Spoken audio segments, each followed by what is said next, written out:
Hello and welcome to the Varside Pubcast, and we're here tonight joined by teacher, brewer, bon vivant, traveller to Prague. Lee, how you doing, mate? Yeah, really good, thank you. As you just mentioned, I just got back from Prague. I had a lovely time with my wife out there. Did some pretty crazy stuff. Went to a medieval night out there, which was really good but bizarre as well. And went to some. I mean, it's such a beautiful area, all that Bohemia area. Yeah, couldn't recommend it enough. It was really great and had quite a lot of beer. Excellent. Yeah, it was good to get away, I would imagine, after all these months of not being able to get away. So that's great, isn't it? Yeah. We're also joined by Simon, who's a bit hoarse tonight. Simon, is that right? I'm sure you've had a good week, though, haven't you? I've had listen, nay. Well, it's been a good weekend. We'll get on to in a minute.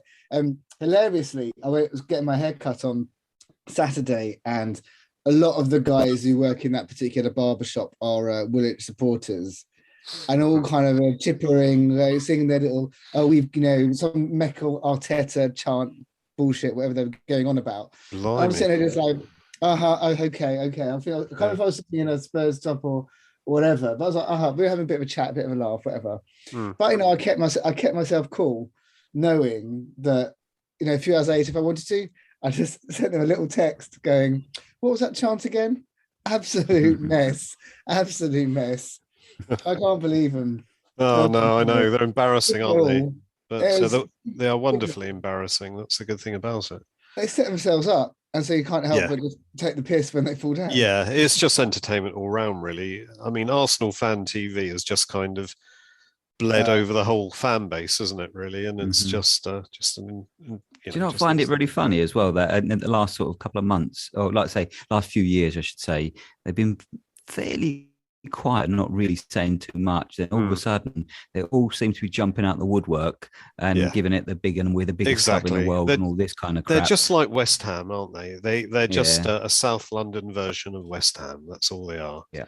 And as we know, Plumstead, where they're from, was originally in Kent before it even became in London. Yeah. So they are a Kentish team.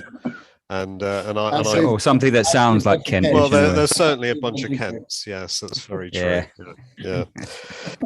And we're also joined by a man who travels the world, travels to Birmingham, likes to sample the odd drink, and apparently take the odd drink into places that a man shouldn't take a drink. And it's Mr. Benjamin Nibb. How you doing, mate? Yeah, all good. Yeah, back from Birmingham in one piece. Which was a miracle, to be fair. Yeah. How's the wrists? Are they sore after the? They actually are as well. My head is all bruised. Really? And my neck is very sore as well, because obviously, the whole exchange, it was Come on, let's get it all out the way. What happened? I was obviously in the wrong, because I think it's where the beer, I took a beer to the stands. Yeah, they don't like that, do they? They don't like. I shouldn't have done it, and I knew I was in the wrong. When I come back up, basically there was an exchange, but because I'd been drinking all day, it was a bit hazy. Which is your alibi, isn't it? Yes, there's a bit of an interaction, and then obviously that's when it happened, and I sort of got handcuffed, and the rest is history. Oh dear. So did they just sort of not say, look, get rid of it, or did they just jump in with the handcuffs and start beating the crap out of you? No, they just sort of. What happened was I was talking to them as I'm talking to you now, and then someone just came from behind, no pun intended, and just got the handcuffs on and put me down onto the floor. Oh no. Bloody hell. But I don't know whether it's maybe that's what they do, but obviously it wasn't a really criminal offence. Otherwise, I'd have spent the night there, wouldn't I? To be fair, I don't quite get the handcuff bit. I don't know why they bothered doing that. What's that all about? I read on Twitter, because obviously I did look, because I was thinking, I hope I haven't gone viral. Do you know? So I looked on Twitter, and apparently it wasn't too uncommon on Saturday. Apparently there was a lot of people being ejected, mainly Spurs. But I was in the Villa end because I've got family from Birmingham. So I got a ticket. I had a lot of people on Twitter saying, "You're in the Villa end. You're in the Villa end." I know where. Well, I'd say I know where I am, but that's debatable, isn't it? Really? Yeah, very debatable. Because I did see you on a chair going down the street yesterday. So, but yeah, it's just one of those. It's just one of those things. I deleted all the posts from the weekend because being angry and pissed is not a very good mixture, is it? So, no, it's a bad combo, isn't it? Yeah. So I deleted all the posts. It is what it is. It happened and it's finished. So. And I think I'm just going to stay down White Hart Lane now where I get high fives and hugs rather than DDTs. Yeah. I think the Stewarts at White Hart Lane are pretty relaxed anyway, aren't they? So I've actually seen the Chelsea game. What did we play them in the Carabao Cup semi-final at home, didn't we? And I actually see someone, the steward say, sit down. And someone went, no, and the steward just went, all right. Yeah, where I sit, there's no stewards. There's never any stewards. Oh, really? Yeah. To be fair, I've even seen people in our end walk in with beers, and you're thinking, how did they get in? And then the students just turn a blind eye to walk in with and they've got a cup of beer and they just nurse it for the match. Yeah. My dad's from Birmingham, and he said to me, he said they're different up there. He said they don't take no shit. He said as soon as you opened your mouth, that's when it all went wrong. Because you didn't have a Birmingham accent. That was a problem, I guess. Yeah. Oh dear. Never mind. Yeah. But anyway, you had a good day. I mean, let's get on to what happened. I mean, there was a same old lineup, and what did everybody think about the lineup? To be expected, do you think? Yeah, I think there's feels like a bit of a settled squad. Definitely got his first 11 options there. And kind of, it kind of goes back, if you go back a few seasons when you saw a sheet come out, and if you saw that sheet come out, you'd be like, oh, it's going to be all right then. So I think, I'm not saying we are there yet, but I think we're sort of getting to that place where you see that and you kind of go, that makes me feel comfortable. Of course, anything can happen. Yeah, but I know what you mean. You're not sitting there going, "Oh, why the fuck's he playing? Why the fuck's he playing?" Yeah, you're like, actually, cool. I'm comfortable with that. It seems to make sense. I still can't break that habit of, when it's an hour before kickoff and I'm constantly refreshing the Spurs Twitter feed just to see what the team is. I'm thinking, why am I doing this? Because I know what the fucking team's going to be. Exactly. It's been the same team for the last 6-7 games. Yeah. Very strong 11, to be fair, at the minute. It's a good 11, I think. Yeah, definitely think so. But is it kind of? It feels oddly comfortable, which is why we're all expecting something to change or go wrong. Which, of course, it will do because Doherty's injured. But we've sort of got into a little thing here of we know what the settled team looks like. We can see there's performances there. Sure, there's some technical things to work out, but there's no kind of immediate complaints. But it's interesting what you say actually with Doherty out, which is a really bad thing. I mean, he's playing really well. Does this give an opportunity to someone else though? So either Royale, who I know none of us are 100% sure on, but what about maybe Stephen Bergwijn at right wing back? It's just a shame for the guy because he's actually hit some form, and then that happens. Yeah. I think. What can you do? Yeah. I think we'll find Royale will come in, and he's looked all right. I mean, I know. Yeah. I'm just hoping Steve's going to have to heat, a whole heap of humble pie on Royale, really. But I think he looks. He's had this new haircut, and since he's had the new haircut, he looks like a different man. Well, that's because now with a yellow stripe, he's now Royale with cheese. Exactly.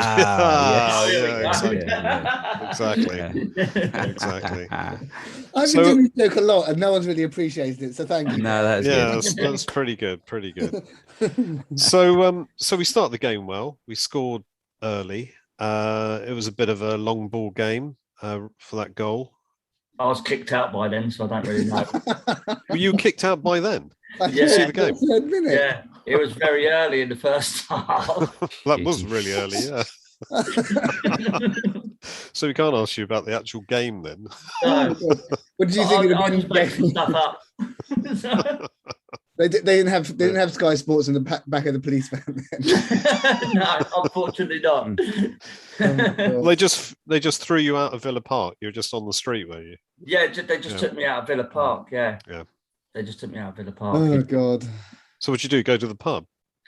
No, I just went straight to the train. To be honest, I'm getting straight out of here. Yeah. Wise move. Yeah, and then just been home. Blimey. Yeah. So, what do we think of the first goal? Everybody else except for Ben. Jeez. It was. This is the one that was their error, wasn't it? Basically. Yeah, it was a Dyer long ball up to Sonny. Conser tried to head it back, and it went to Kane. He volleyed it into Cash, and then it bounced down to Sonny, and he just whacked it in. Yeah, nice. Yeah, exactly. Yeah, we were smart. But sorry, Lee, go ahead. I was just going to say that the one thing that struck me about that goal is what I'm seeing a bit more recently is that we're taking a lot of shots, and it seems like that's the instruction. To get a shot away. We seem to be in positions where, I mean, a couple of the goals recently we've seen in the matches that they there's some really tight angles, but we've managed to hit the target or get a goal from it, and it looks like that's the instruction. So like Kane tried to get one away there, and the shot, that quick shot there that came from Son, that he got in. That was a fantastic shot for that goal. Yeah, really good. I mean, Emi Martinez is a very decent keeper, so you've got to place it in the corners. And that was a great start. But from that point forward through the first half, that was hard work, wasn't it? That was a hard game, and they were obviously told to come out and be physical and keep their feet in. Yeah, they weren't they? Yeah. I mean, I think. I know in the end, Son, because he got his hat trick, was the man of the match. But personally, I would have given it to Lloris. He kept us in that game through. I mean, because in previous matches, I think we would have probably capitulated. When I say previous matches, like earlier in the season, no way would be as robust as that, because they looked like a goal was coming every 5 minutes because their pressing was immaculate. Yeah, the pressing was really. It was almost like they were on amphetamines. The way they were pressing us. I mean, I wouldn't say that allegedly. But, I said like amphetamines, not like they were on but but to be honest, that I mean, let's face it. how we stayed in that game in the first half, I don't know, because up to the more or less like the last few minutes of that first half, it really looked like the goal was coming. We couldn't get out of our half at all because they, everything kept coming back to them, and they were attacking us. Yeah. Some of those challenges, I mean, what the hell was that ref doing? X-rated challenges all over the pitch. I mean, there's want in it, and I can see, they were very aggressive. But then to let that slide like that and to allow that play to keep on, I suppose they wanted to maybe wanted it to flow, but it was dangerous. Yeah. I mean, the challenge, I'm sure we'll come on to Cash's on Doherty was obscene. But there were a number of them, and that happened. That Mings one on Mings on Kulusevski that nearly broke his leg. Yeah. It's disgusting. Yeah. I'm surprised that, well, maybe they have, but does the club have the ability to put in a complaint and cite 3 or 4 different issues where either, there hasn't been strong enough reffing against deliberate fouling? Yeah, but I think there was an edict, wasn't there, if that's the right word, at the start of the season where they said they were going to let the game flow, but that's not letting the game flow, is it? That's just that's taking the game back in time. Yeah, and some, I think. Yeah. I mean, I this is like going off a bit of a tangent here, but this is what you see a lot of lower league sides, or the Sunday league sides that they want from their players, right? Yeah. It's that kind of traditional blood and guts thing we seem to value. Yeah. But at that level, it shouldn't be in the game. Like, I don't think it should. I can remember some years back, my son's game. There was one little boy in the game. He was a striker. The defender came out, cleared him out, broke his ankle in 2. We had to wait on an air ambulance to come and get the poor kid. God. And yet the manager was still shouting at our manager, "You've got more players. Get them on and start playing." But that's the attitude.